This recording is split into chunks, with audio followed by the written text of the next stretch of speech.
Right. So I think there's a number of different ways to apply design thinking, and I think it works whether you're in banking or whether you're in medicine or whether you're in education. And one of the things I believe in is about starting small and starting on people, right? So this idea of how can you connect with your customers and really understand like what a day in your customer's life is like. How can you sort of empathize with them and be in their shoes and really understand what are the problems they're facing, not just in banking, but in their life, right? Because when we do design thinking, it's not just around solving this one specific problem. It's about understanding how this issue or problem fits in with people's lives. So having a better sense of empathy for your customer is key.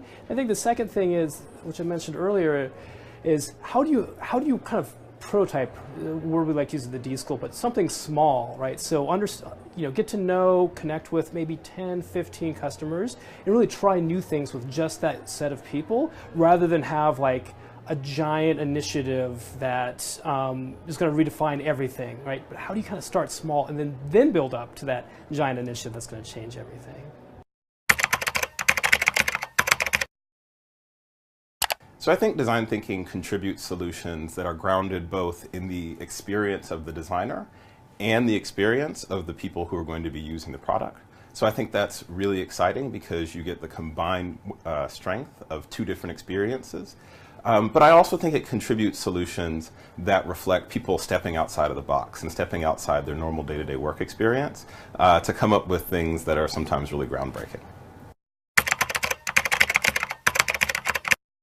I absolutely think that everyone is creative. I think that kids naturally are extremely creative. They have a beginner's mindset. They're excited to see, they're excited to learn. They're very curious. They ask many questions.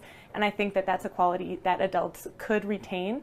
But systems that we have in place, whether it's our education system, how we raise our kids, sometimes squashes the creativity out of people and encourages them to not take risks and encourages them or discourages them from taking risks and makes them a little bit afraid of failure, which makes people less creative. But I think that quality still remains in every person, and it just takes a few little tricks to get people thinking out of the box again and to get them thinking, to get them believing that they have the potential to be creative. And we talk about having a creative posture, so like both a physical and mental posture that you can use to tap into your creativity.